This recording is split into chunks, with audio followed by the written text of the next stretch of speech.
గమనిస్తాం. సరే ఎమ్మెల్యేల బూతులు, రోజా కౌంటర్లు, ఆ బయట కూడా ఉన్నది, ఒకసారి ప్లే చేయండి. రోజా గారు బయట ప్లే చేయండి.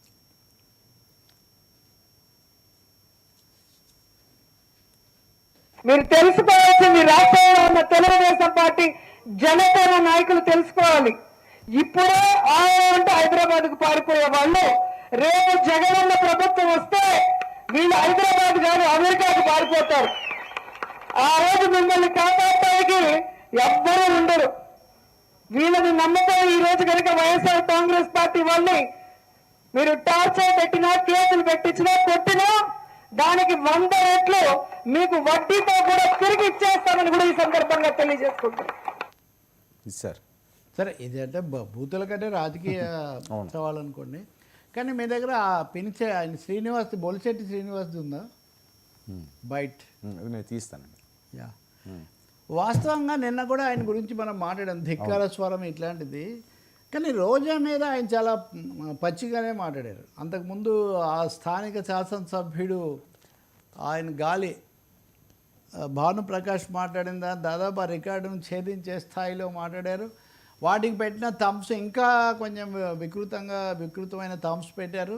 అది కూడా కాకుండా వర్మ ఆ రోజా విషయంలో కనీసం ఆయన ఎందుకు ఇలా మాట్లాడారని ఎవరు చెప్పట్లేదు. ఆమె మాట్లాడలేదా అని ఎమోజీలు, ఏడుపులను కూడా అవహేళన చేయడాలు ఇవన్నీ ఎక్కువ జరుగుతున్నాయి. నేను అంటుంది ఏంటంటే మహిళలు రాజకీయ పార్టీలు అనుకున్నప్పుడు ఆ పద్ధతి కామెంట్స్ కూడా విన్నాం సార్, పెట్టండి.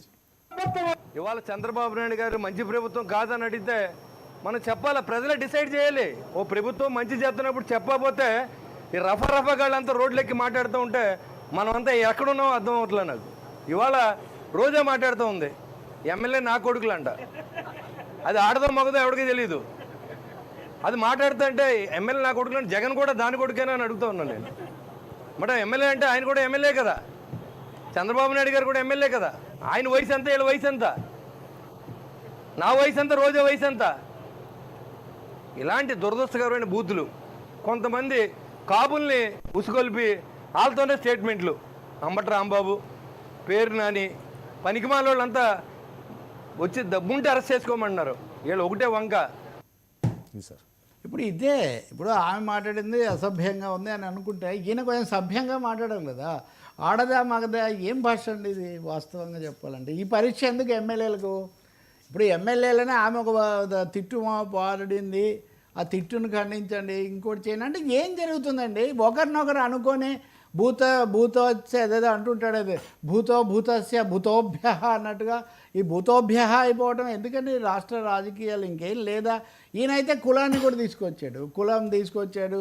జగన్ అన్న కూడా నీ కొడుకైనా, ఈమె కూడా ఒక తల్లికే పుట్టుంటావు కదా ఇవన్నీ, ఈమె కూడా అంటే మళ్ళీ సెకండ్ రౌండ్ ఆఫ్ బూతు పురాణం ఆంధ్రప్రదేశ్ రాజకీయాల్లో రాకుండా చూసుకోవాల్సిన బాధ్యత అన్ని రాజకీయ పార్టీల మీద ఉందండి. ముఖ్యంగా పవన్ కళ్యాణ్ కూడా ఇవి ఎక్కువగా చెప్తుంటారు కాబట్టి వాళ్ళ పార్టీ శాసనసభ్యుడు ఆయన చెప్పడం కానీ, ఇటువైపున వీళ్ళు కూడా.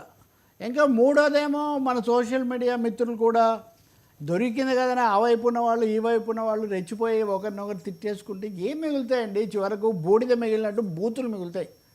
ఇంకా అంతకు మించినది ఏం మిగలదు. మాట్లాడుకోవడానికి వందలాది సమస్యలు ఉన్నాయి. అంతకుముందు ఆ స్థానిక శాసనసభ్యుడు మాట్లాడినప్పుడు, గాలి మాట్లాడినప్పుడు అందరికీ కొంత ఇట్లా అనకూడదు అనే మాట వచ్చిన మాట నిజమే. But Roja is back to her own style. ఇప్పుడు వంగవాళ్ళపూడి అనిత గారు హోంమంత్రి, ఆమె తన కాలంలో తన మీద చెప్పినవి ఆమె వినిపిస్తున్నారు. సో ఇది అంతా అటు ఇటు తిరిగి అసభ్యమైన చాలా దుర్భరమైన బూతులకు పోతూ ఉంది. ఈ టెస్టులు ఎవరు ఏంటి, ఎవరికి పుట్టారు, ఎవరి డిఎన్ఏ ఏంటి, ఎవరి బ్లడ్ శాంపిల్ ఏంటి, ఈ పరీక్షలు వద్దు సార్. మీరు ప్రజల కోసం ఏం చేస్తారు? తప్పులు ఎలా దిద్దుకుంటారు అది మేము ఓటర్లు కోరుకుంటున్నారు. కానీ రక్త పరీక్షలు ఇంకా చాలా పరీక్షలు ఉన్నాయి, అవన్నీ చేయించుకునే పని వద్దు. ప్రజలకు పరీక్ష పెట్టకండి. ప్రజల కోపం వస్తే అందరికీ బుద్ధి చెప్తారు. ఈ బూతులకు బుద్ధి చెప్పడం ప్రజలకు ఆగ్రహం మీద ఆధారపడి ఉంటుంది. అల్గుటే ఎరుంగని మహామహితాత్ముడు అజాత శత్రుడే అలిగినాడని ఏందిరా ఇది? ఎప్పుడు చూసినా ఒకరిని మించి ఒకరు బూతులు అనే ఒక్కసారి వాళ్ళకు విసుగు వచ్చిందంటే దాని పర్యవసానాలు అందరూ అనుభవించాల్సి వస్తుంది. నేను అనుకుంటాను పవన్ కళ్యాణ్, చంద్రబాబు, జగన్మోహన్ రెడ్డి కూడా ఆ మాటకు వస్తే ఆయన అప్పుడు చెప్పలేదు, దానికి మూల్యం చెల్లించారు, ఇప్పుడైనా చెప్పాలి కదా. సార్ మంత్రివర్గ విస్తరణ లోకేష్ సర్కారా అని